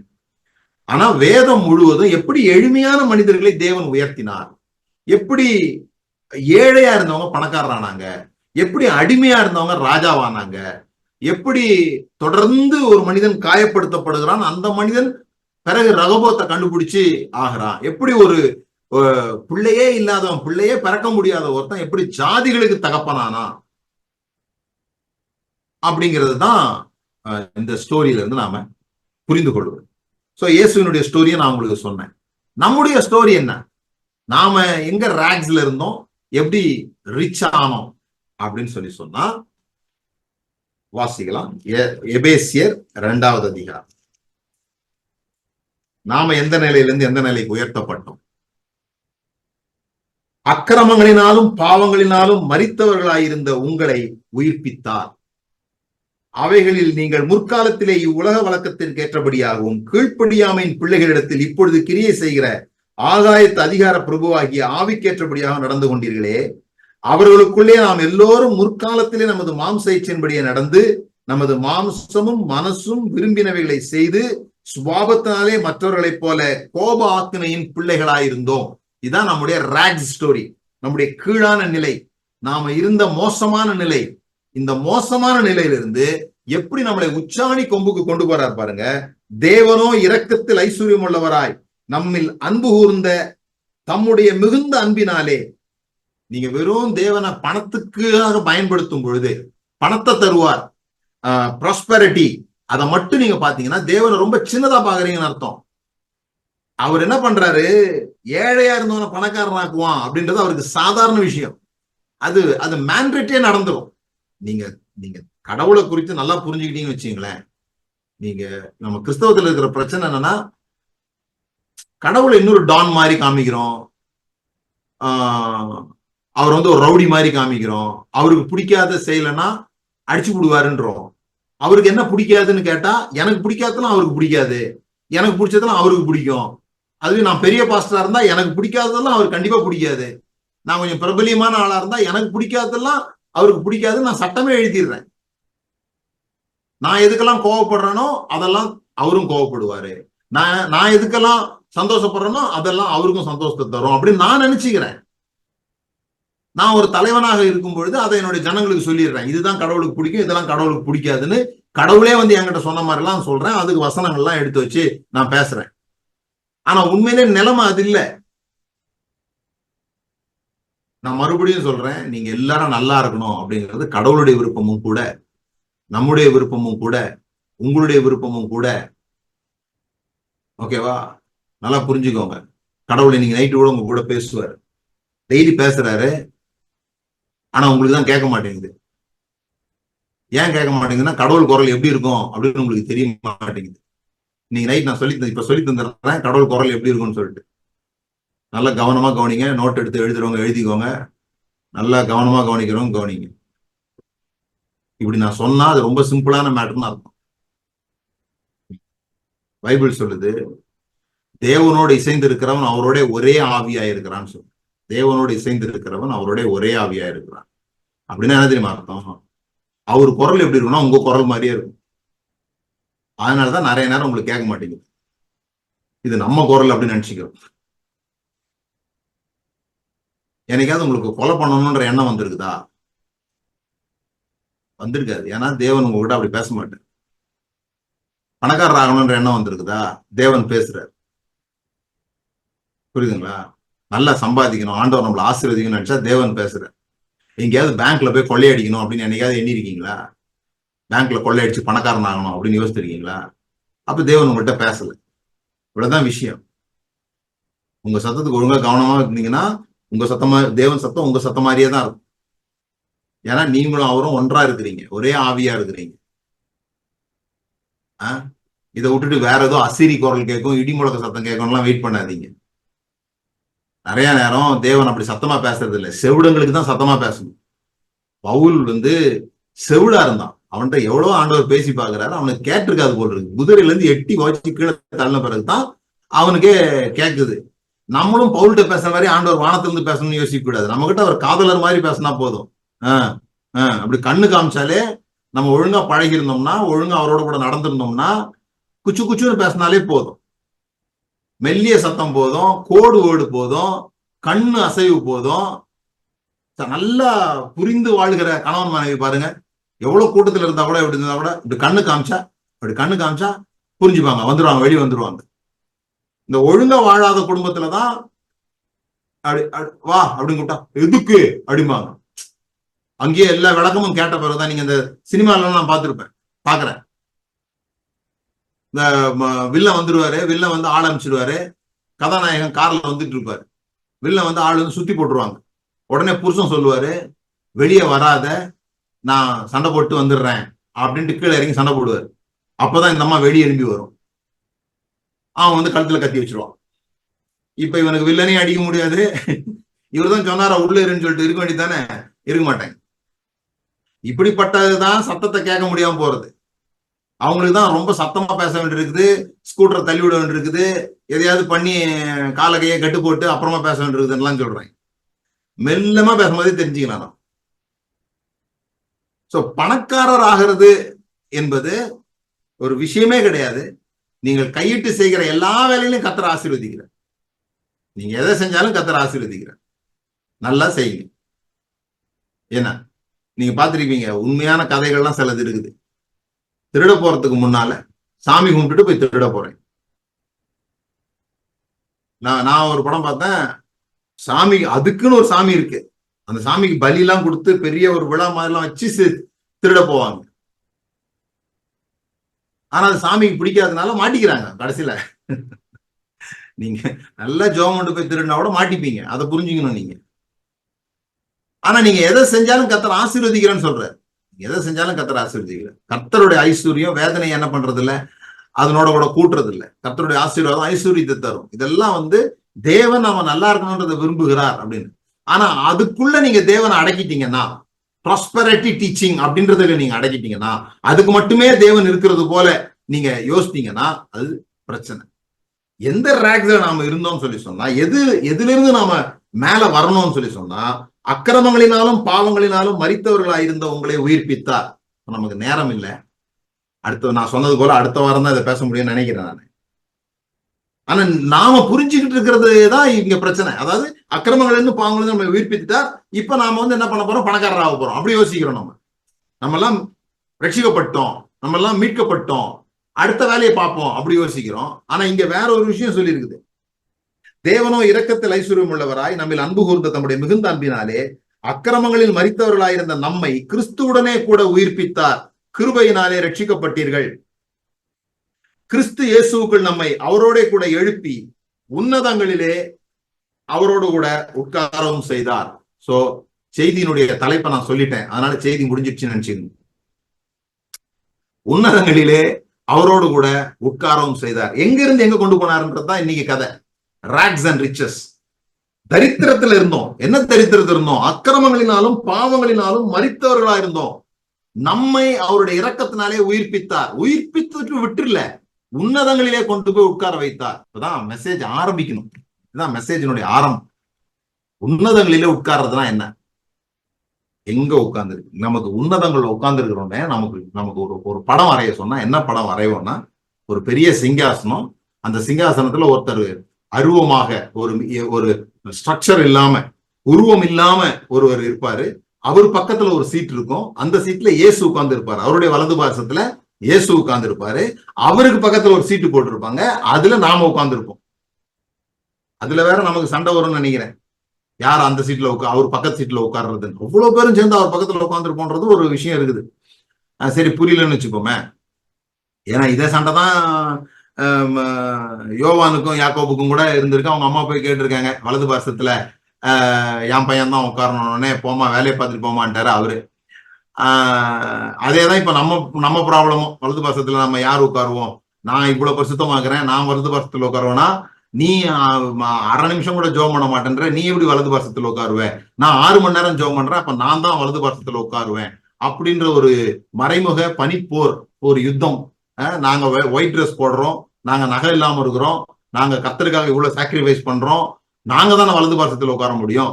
நீங்க பொட்டு வச்சுக்கிட்டு பூ வச்சுக்கிட்டு இயேசுன்னு பேர் சொன்னா வலது பாசத்துல உட்காந்துட முடியுமா? அதெல்லாம் முடியாது. நாங்க தான் யாக்கோபு. எங்க அம்மா அதுக்காக மரியா மூலமாவே நாங்க ஜோம் பண்றோம், ஜோம் பண்ணி வலது பாசத்துல நாங்க தான் போவோம் அப்படின்னு பயங்கரமான ஒரு யுத்தம் நடந்துட்டு இருக்குது. ஏன்னு சொன்னா, இந்த கர்த்தருடைய பரமேறுதல்னா என்ன அப்படிங்கறது நமக்கு விளங்கல். நம்ம என்ன நினைக்கிறோம்னா, அவர் மேல எழுந்து போயிட்டாரு, இட்ஸ் கான், போயிடுச்சே, போயிந்தி அப்படின்னு நினைச்சுங்க. எங்கேயோ ஒரு தூரமா போயிட்டாரு, மேல போயிட்டாரு, அவ்வளவுதான். அண்ணாந்து பார்த்தோம், மேல போயிட்டாரு, இவ்வளவுதான் நமக்கு தெரியுது.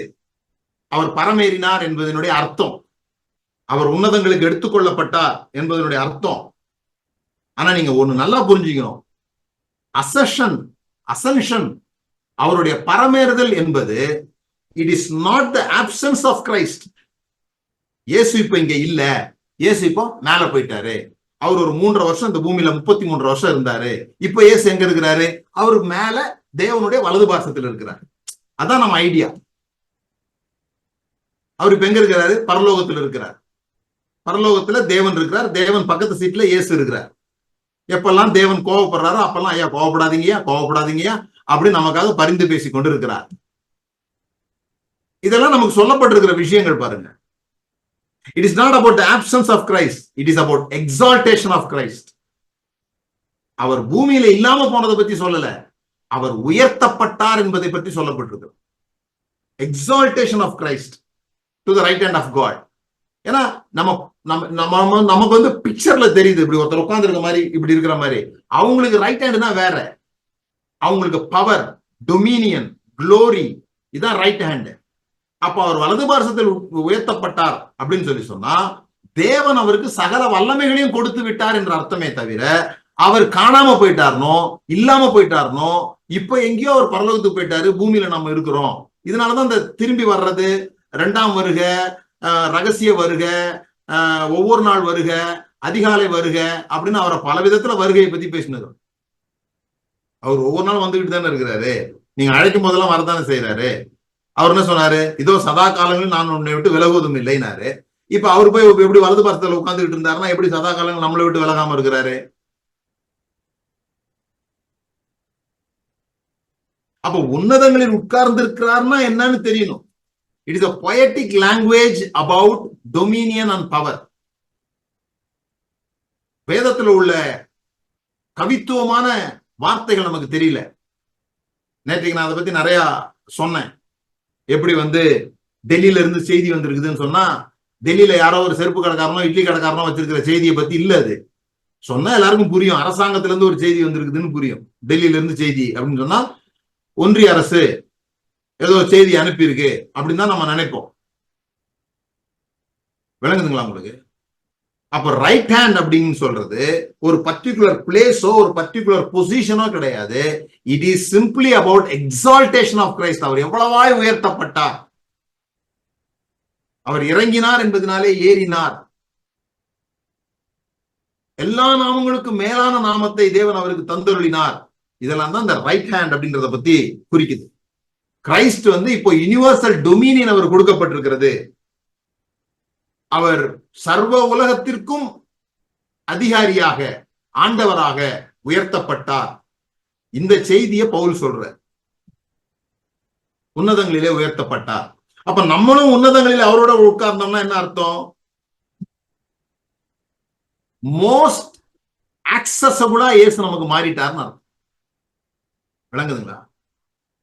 இப்ப அவர் எங்கேயோ இல்ல, உங்களோடவே இருக்கிறாரு. அதான் நீங்களும் அவரோட கூட உன்னதங்களில் வலது பாசத்தில் உட்கார்ந்தீர்கள். He is with us. அதான் அதனுடைய செய்தி. அவர் இம்மானுவேலாக, அவர் நம்மோடு இருக்கிற தேவனாக இருக்கிறார். அவர் எங்கேயோ இருக்கிறாரு, வரப்போறாரு, 2ஆம் வருகையில வந்துதான் நம்மளும் சந்திக்க போறாருன்னு அர்த்தம் கிடையாது. நிறைய பேருக்கு எப்படியாவது இயேசு கிட்ட போய் நம்ம சந்தோஷமா இருக்கலாம் அப்படின்னு நினைச்சுன்னு இருக்கிறாங்க. ஏன் இப்ப இயேசு உங்ககிட்ட இல்லையா? இப்ப நீங்க சந்தோஷமா இருக்க முடியாதா? அங்க போறதை விட இங்க நீங்க அதிக சந்தோஷமா இருக்க முடியாது. நீங்க உங்க வீட்டை விட்டு வெளியே போல, நீங்க பயணம் பண்ணல, சும்மா இந்த பூமியை போய் ஒரு முறை சுத்தி பார்த்துட்டு வாங்கலாம். எல்லா நாட்டையும், பனி மலைகளையும் தோட்டங்களையும் நதிகளையும் உங்க உங்க வீட்டு பக்கத்துல இருக்கிற காவாவை பார்த்துட்டு இருந்தீங்கன்னா எப்படி அது சொர்க்கமா தெரியும் உங்களுக்கு? எத்தனை நதி அப்படி முகம் பாக்குற மாதிரி இருக்கு தெரியுமா உலகத்துல? இனிமே ஒரு பரலோகம் செய்ய வேண்டியது இல்ல, இது ஏற்கனவே பரலோகமா தான் இருக்குது. நீங்க உங்க பிள்ளைங்களோட உங்க மாமியாரோட சண்டை போட்டுக்கிட்டு நரகத்துல வாழ்றதா நினைச்சுன்னு, ஒரே நரகமா இருக்குது, எப்ப செத்து பரலோகத்துக்கு போகும்போது தெரியல அப்படின்னு நினைச்சிட்டு இருக்கிறீங்களே. ஏன்னா நீங்க இந்த 4 பேர் தான் பார்த்துட்டு இருக்கிறீங்க. உங்களுக்கு பிடிக்காத 4 பேரு, உங்களை பிடிக்கல நீங்க நம்புற 4 பேரை தான் நீங்க பார்த்துட்டு இருக்கிறீங்க. உலகம் ரொம்ப பெருசு, நீங்க போய் பார்த்து பாருங்க. பரலோகமே இங்கதான் இருக்குது. சும்மா ஸ்னோ இருக்கிற இடத்துலயும் பளிங்கு நதிகள் ஓடுகிற நதிகள் இருக்கிற இடத்துலயும் வித்தியாசமான இடங்களையும் நீங்க போய் பார்த்தீங்கன்னு சொன்னா பயங்கரமான விஷயங்கள்லாம் நம்ம புரிந்து கொள்ள முடியும். So where is heaven? Heaven எங்க இருக்கு? எபேசியர் 4:10. நான் இதை சொல்லி இந்த வாரம் முடிக்கிறேன். ஆனா தொடர்ந்து இதை பற்றிய யோசனையோடு கூட இருங்க. அடுத்த வாரம் தொடர்ந்து நம்ம பேசுவோம். எபேசியர் 4:10. இறங்கினவரே எல்லாவற்றையும் நிரப்பத்தக்கதாக எல்லா வானங்களுக்கும் மேலாக உன்னதத்திற்கு ஏறினவருமாய் இருக்கிறார்.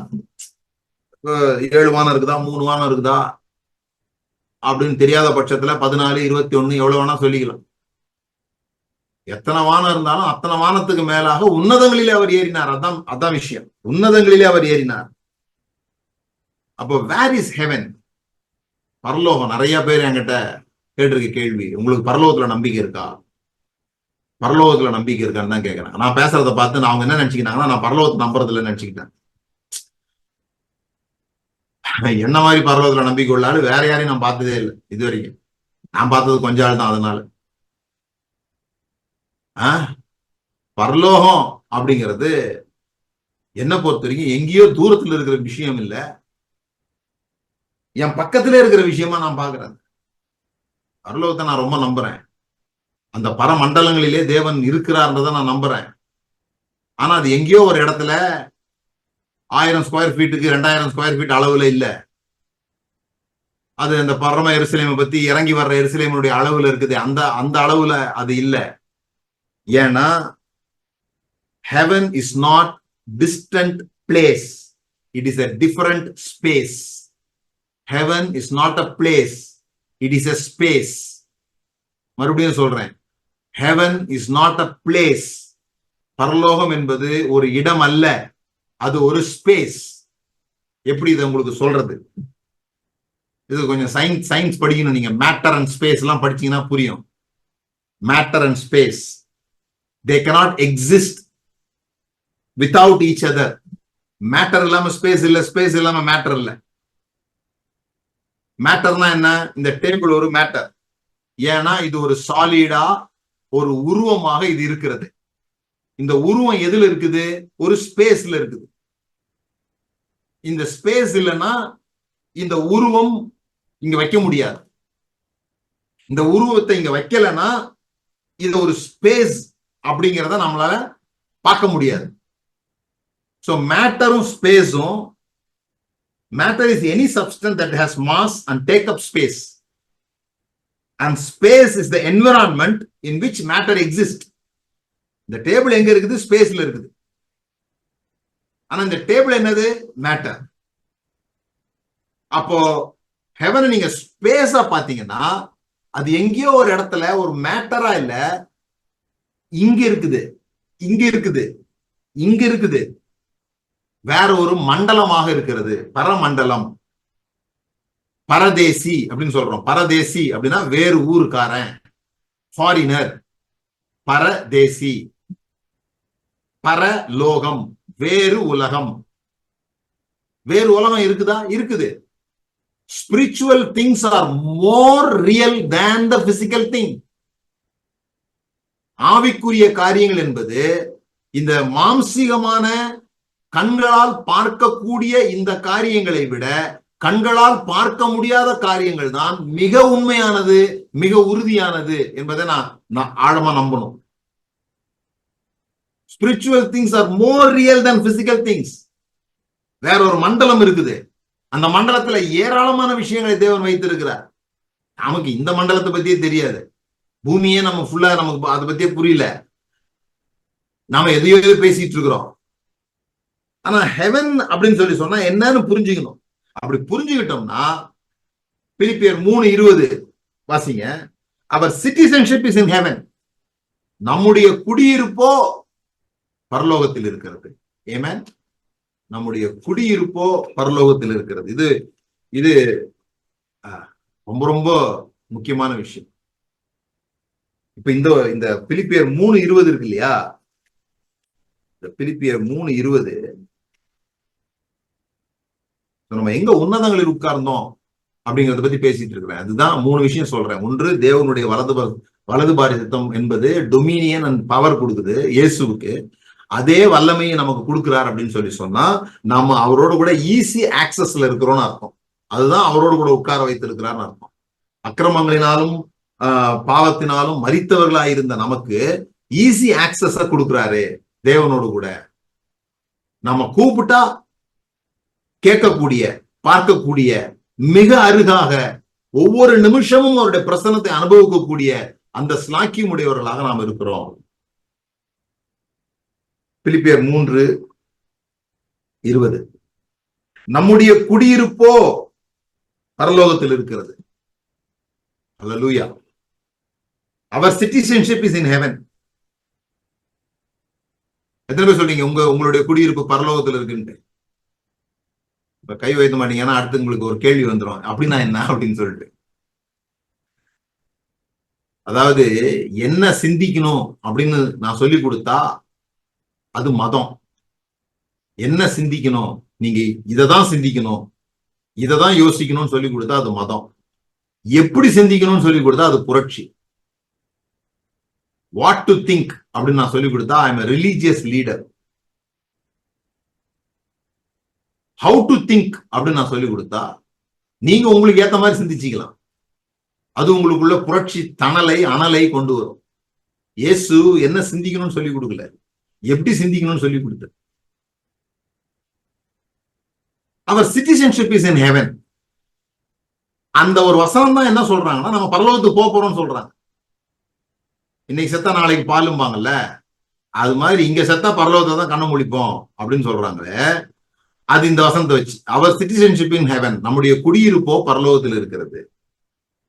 இப்போ நீங்க அமெரிக்காவுக்கு போறீங்கன்னு வச்சுக்கோங்க. நீங்க அமெரிக்காவுக்கு போறீங்க, அங்க ஒருத்தர் கேட்கிறாரு உங்களுடைய சிட்டிசன்ஷிப் எது அப்படின்னு கேட்டா நீங்க இந்தியன்னு சொல்வீங்க. ஏன் இந்தியன்னு சொல்வீங்கன்னா, நீங்க இந்தியன்னு சொன்னா அங்க போறோம்ன்ற அர்த்தம் கிடையாது. நாங்க இந்தியாவுக்கு போறோம் அதனால நாங்க இந்தியன் சிட்டிசன்ஷிப் கிடையாது, இந்தியன் சிட்டிசன்ஷிப் அப்படின்னு கிடையாது. இந்தியாவிலிருந்து வந்திருக்கிறோம் அதனால நாங்க இந்தியன் சிட்டிசன்ஷிப். விளங்கிச்சா உங்களுக்கு? நீங்க பரலோகத்துக்கு போறதுனால உங்களுடைய குடியிருப்போ பரலோகம் கிடையாது. நாம பரலோகத்துல இருந்து வந்திருக்கிறோம். நம்முடைய குடியிருப்பு அங்க. நம்முடைய பாஸ்போர்ட் ஹெவன் பாஸ்போர்ட். பாஸ்போர்ட் எங்கன்னா ஹெவன் பாஸ்போர்ட். ஆனா குடியிருப்பு எங்கன்னா இங்க. இந்த ஒரு விஷயத்தை நீங்க நல்லா புரிஞ்சுக்கிட்டீங்கன்னா உங்களுக்கு ஹெவன் ரியல் ஆயிடும். உங்களுக்கு சிட்டிசன்ஷிப் நான் எதை சார்ந்தான் என்பது தெரிஞ்சிடும்.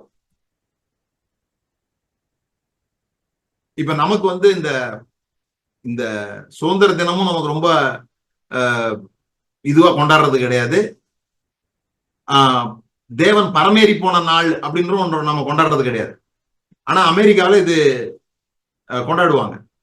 அப்போ அங்குள்ள ஒரு ஒரு ஒரு பிரசங்கியார் இப்படி கேட்கிறாரு, இந்த ரெண்டும் ஒரே நாள்ல வந்துச்சுன்னா, அதாவது அமெரிக்கன் இண்டிபெண்டன்ஸ் டேவும் தேவன் பரமேறி போன நாளும் ஒரே நாள்ல வந்துச்சுன்னா நீங்க எந்த நாளை கொண்டாடுவீங்கன்னு கேக்குறாரு. நீங்க எந்த நாளை கொண்டாடுவீங்கன்னா, நாம நம்முடைய நாட்டுக்கு சுதந்திரம் கிடைச்சதை தான் கொண்டாடுவோம். ஏன்னா இது ஒரு சாதாரணம், அவர் பரமேறி போனார் அப்படி ஆயிடுது. ஆனா நீங்க நல்லா புரிஞ்சுக்கிட்டீங்கன்னு சொல்லி சொன்னா, ஒரு விஷயம் நல்லா புரிஞ்சுக்கோங்க, இதை நாம புரிஞ்சுக்கிட்டோம்னு சொல்லி சொன்னா இந்த எர்த்லி கவர்மெண்ட் மேல நமக்கு மிகப்பெரிய நம்பிக்கை இருக்காது. நம்முடைய சிட்டிசன்ஷிப் ஹெவன், நம்முடைய கவர்மெண்ட் ஹெவன், நாம அங்கிருந்து வந்திருக்கிறோம், நம்முடைய கிங்டம் வேற அப்படிங்கிறத நம்ம புரிஞ்சுக்கிட்டோம்னா இங்க இருக்கிற லாங்குவேஜை நம்ம பேச மாட்டோம். We are foreigners to this earth. நாம் அந்நியரும் பரதேசிகளுமா இருக்கிறோம். சில பேருக்கு கிறிஸ்தவ வாழ்க்கை ரொம்ப ஈஸியா இருக்குது. ஏன்னா அவங்க இந்தியன் கல்ச்சரை நல்லா புரிஞ்சுக்கிட்டாங்க. இப்ப நான் அமெரிக்காவுக்கு போறேன், நீங்க அமெரிக்கால போனீங்கன்னா ஈஸியா வாழுவீங்களா, தடுமாறுவீங்களா? வண்டி ஓட்டுறதுக்கோ, சாப்பிடுற முறைக்கோ, கல்ச்சருக்கோ. அங்க போய் உட்காந்துட்டு அவன் கப்பல வயனை ஊத்தினோடனே மடக்கு மடக்கு மடக்கு மடக்குன்னு ஊருகாவை தட்டுக்கிட்டு நாக்கி குடிக்க கூடாது. அவன் சேர் சொல்ற வரைக்கும் காத்திருக்கணும்ல. கொஞ்சமா தானே குடிக்கணும், அப்படி ஒரு சிப்பா தானே குடிக்கணும். அதெல்லாம் அவன் என்ன செய்யறான்னு பார்த்து தடுமாறுவோம். அந்த வாழ்க்கை வாழ தடுமாறுவோம். அப்ப இந்த உலகத்துல தடுமாறணும்னு சொல்லி சொன்னா நம்ம கிறிஸ்தவ வாழ்க்கை வாழ்றோம்னு அர்த்தம். ஒரே கஷ்டமா இருக்குதுங்க, தடுமாற்றமா இருக்குதுன்னா ஏன்னா நம்ம ஃபாரின் கண்ட்ரில வந்திருக்கிறோம்.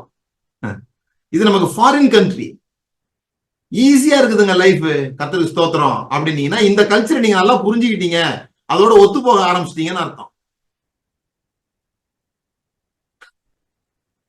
இங்க நம்ம நிறுத்துவோம். அடுத்து என்ன? பரலோகம் என்றால் என்ன? தொடரும். வெண்திரையில் காண்க. வரும் வாரம் சந்திப்போம். வர வாரம் சொல்றேன் நான் உங்களுக்கு எப்படி ஹெவன்லி மைண்டடா நாம இருக்கிறோம். நீங்கள் கிறிஸ்துவுடனே கூட உயிர்த்தெழுந்தது உண்டானால் மேலானவைகளை நாடுங்கள் அப்படின்னா என்னன்றது தெரியணும். மேலானவைகள் ஒருத்தர் இப்பதான் எனக்கு யூடியூப்ல போட்டிருந்தாரு. நான் இந்த கிறிஸ்டியன் அண்ட் பிசினஸ்ன்னு ஒரு மெசேஜ் போட்டிருந்தேன். அவர் போட்டிருந்தாரு, நீயும் இப்படியே போய் நீயும் அறிவில்லாம சாகத்தான் போற அப்படின்ற மாதிரி எனக்கு ஆசீர்வதிச்சு ஒரு கமெண்ட் போட்டிருந்தார். ரொம்ப சந்தோஷம் பிரதர் அப்படின்னு நான் அவருடைய அக்கறைய, நான் கெட்டு போயிடக்கூடாதுன்னு அவருக்கு இருக்கிற அக்கறைய புரிந்து கொண்டு அவருக்கு ஒரு கமெண்ட் போட்டேன். என்ன பண்ணணும்னு கேட்டா அவர் சொன்னார், மேலானவைகளை நாடுங்கள் அப்படின்னு. எல்லாரும் இதைதான் சொல்றீங்க, அந்த மேலானதுன்னா என்னன்னு சொல்ல மாட்டேன்றீங்கயா? அதுதான் இப்ப பிரச்சனை. மேலானது நாடு. மேலானது என்னத்த நாட? பரலோகத்தில் உள்ளது நாடு. பரலோகத்துல என்ன இருக்குது? பரலோகத்துல என்ன இருக்குது? நீங்க சொல்ற மாதிரி பார்த்தா பரலோகத்துல தங்கம் இருக்குது. நான் அதை தான் நாடுறேன். அது விலை ஏறிக்கிட்டே போகுது. இப்ப என்னதை நாடணும்? மேலானவை நாடுனா என்ன அங்க இருக்குது, என்ன அதை சொல்லி கொடுக்க மாட்டேன்றீங்க. அடுத்த வாரம் நான் அதான் சொல்லி தர போறேன். மேலானவைகளை நாடுங்கள். சோ இப்போ எனக்கு அடுத்த வாரம் செய்திக்கான தலைப்பு கிடைச்சிருச்சு. மேலானவைகளை நாடுங்கள். அதுதான் மேலானதை எப்படி நாடுறது. இயேசு யோவான் பாருங்க இப்படி சொல்றார், இந்த உலகத்திலும் உலகத்தில் உள்ளவைகளிலும் அன்பு கூறாதிருங்கள் அப்படிங்கிறார். அதே யோவான் தான் இந்த 1 யோவான் எழுதுறதுக்கு முன்னால யோவான் ஒரு புஸ்தகம் எழுதினாரு. அதுல என்ன எழுதுறாரு தெரியுமா? தேவனோய் உலகத்தில் அன்பு கூர்ந்தார். இது என்ன அசுக்கு புசுக்கா இருக்கு? அவர் மட்டும் உலகத்தில் அன்பு கூறுவாராமா, நாம மட்டும் உலகத்தில் உள்ளவர்கள் அன்பு கூறக்கூடாதாம். இது என்ன நியாயம்? வரும் வாரங்களில் விவாதிப்போம். நீயா நானா? ஜோமனு. பிதாவே உமக்கு நன்றி, எங்களை உன்னதங்களிலே உட்கார வைத்திருக்கிறீர் என்பதனுடைய ஆழங்களுக்குள்ளாக எங்களை கொண்டு செல்கிறதுக்காக நன்றி.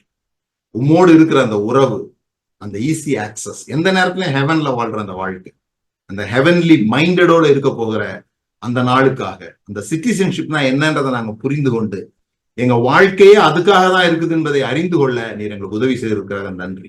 தொடர்ந்து வரும் வாரங்கள்ல நாங்க எதுல மரிச்சிருந்தோம், எப்படி மரிச்சிருந்தோம், என்ன அக்கிரமத்தை நாங்க செஞ்சு மரிச்சோம், என்ன பாவத்துல நாங்க மரிச்சிருந்தோம், எதுல இருந்து நீங்க எங்களை உயிர்த்தெழ செஞ்சீங்க, எங்க நீங்க உட்கார வச்சிருக்கிறீங்க, எதுக்காக இந்த பூமிக்கு எங்களை நீங்க அனுப்பியிருக்கீங்க போன்ற காரியங்களை கற்றுக்கொள்ள பரிசுத்த ஆவியானவர் எங்களை துணை செய்யும்படியாக ஜெபித்து, எங்கள் மனதை அகலமாக்கும்படியாக, நாங்கள் இதை புரிந்து கொள்ள எங்களுடைய ஆவிக்குரிய கண்களை திறக்கும்படியாக ஜெபிக்கிறோம். இயேசுவின் நாமத்தினால் பிதா. தேங்க்யூ. God bless you. நீங்க எல்லாரும் வந்ததுல ரொம்ப சந்தோஷம்.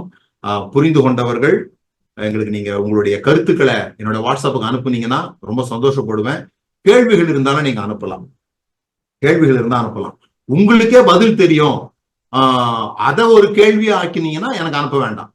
ஏன்னா அது உங்களுக்கே தெரியும். அதனால நீங்களே அதை வச்சுக்கோங்க. உண்மையிலே உங்களுக்கு தெரியல, ஏதாவது கேள்வி இருக்குதுன்னா நீங்க எனக்கு அனுப்பலாம், அல்லது இது யூடியூப்ல வரும்போது கீழே கமெண்ட்ஸ் போடலாம். உங்களுடைய காணிக்கைகள் வரவேற்கப்படுகிறது. நீங்க எப்படி ஒரு சர்ச்சுக்கு போய் ஒரு மெசேஜ் கேட்டா கொடுப்பீங்களோ அப்படி நீங்க கொடுக்கலாம், அல்லது மாதந்தோறும் நீங்க எங்களுக்கு ஆஃபரிங் கொடுக்கலாம். இந்த மினிஸ்ட்ரிக்கு நீங்க எந்த விதத்திலேயாவது நீங்கள் ஆசீர்வதிக்கப்பட்டீர்கள் என்றால் நீங்கள் எங்களை ஆசீர்வதிக்கலாம். ஓகே, கட்டாயத்தினால இல்ல, நீங்க உற்சாகமாக அதை செய்யலாம். Friendship with money, building money wisdom, இது ரெண்டும் பணத்தை குறித்த மிக முக்கியமான கோர்ஸ், பாடம், மெடிடேஷன், எக்ஸசைஸ், PDF எல்லாம் அதுல இருக்கு. அது அந்த பில்டிங் மணி விஸ்டம்லாம் அந்த PDF வந்து ஒரு 23 PDF இருக்கு. அதை நீங்க டவுன்லோட் பண்ணி அதை நீங்க ஃபில்அப் பண்ணி அதை எழுதுனீங்கன்னு சொன்னா நீங்க கண்டிப்பா பண பிரச்சனைகள் இருந்து விடுதலையாகி ஓரளவுக்கு முன்னேறி போக முடியும் அப்படிங்கிறதுக்கு நான் உறுதி தர முடியும். ஸோ அதை நீங்க வாங்குங்க. நாங்க அப்படி உங்களுக்கு ஒருவேளை பிரதர் நான் எனக்கு அந்த மாதிரி கோர்ஸ் எல்லாம் சேர்ந்து படிக்க முடியாது, எனக்கு பென்டிரைவ்ல கொடுத்துட்டீங்கன்னா நான் எப்ப வேணா போட்டு கேட்டுப்பேன் அப்படின்னு சொன்னீங்கன்னாலும் நீங்க எங்களை தொடர்பு கொள்ளலாம். எனக்கு அந்த ஃப்ரெண்ட்ஷிப் வித் மணியும் பில்டிங் மணி விஸ்டமும் பென்டிரைவ்ல வேணும் அப்படின்னு கேட்டீங்கன்னாலும் அது இதுவரைக்கும் நாங்க தரல. இது வரைக்கும் நான் அவங்களுக்கே அப்படின்னு சொல்லி தரல. 2 மாசம் அது இருக்கும், அவைலபிளா இருக்கும். அந்த 2 மாசத்துக்குள்ள அவங்க பாத்துக்கலாம் அப்படிதான் சொல்லியிருந்தோம். ஆனா நிறைய பேர் அப்படி விசாரிக்கிறதுனால நாங்க அப்படி யோசித்தோம். ஏன் அப்படி நான் செய்யலைன்னா பென்ட்ரைவ் வாங்கி வீட்டுல போட்டுருவாங்க, அதை கேட்கவே மாட்டாங்க. அது வார்டு கிடக்கும், பிற கேட்டுக்கலாம், ஒரு நாள் உட்காந்து மொத்தமா கேட்டுடலாம் அப்படிலாம் யோசிப்பாங்க. அதனாலதான் நான் அதை செய்யல. மொத்தமா நீங்க கேட்டாலும் பிரயோஜனம் கிடையாது. தினந்தோறும் அதுக்கு நேரம் ஒதுக்கி ஒரு 1/2 மணி நேரம் 3/4 மணி நேரம் அப்படி கேட்கணும். அப்படி கேட்டீங்கன்னா 35 நாள் அது கேட்க வேண்டியது வரலாம். அப்புறம் இன்னொரு முறை கேட்டீங்கன்னா உங்களுக்கு ரொம்ப அது பிரயோஜனமா இருக்கும். நிறைய பேருடைய வாழ்க்கை மாறி இருக்கிறது, உங்களுடைய வாழ்க்கை மாற்றப்படும். கர்த்தர் உங்களை ஆசீர்வதித்திருக்கிறார். சந்திப்போம். தேங்க்யூ. God bless. பாய்.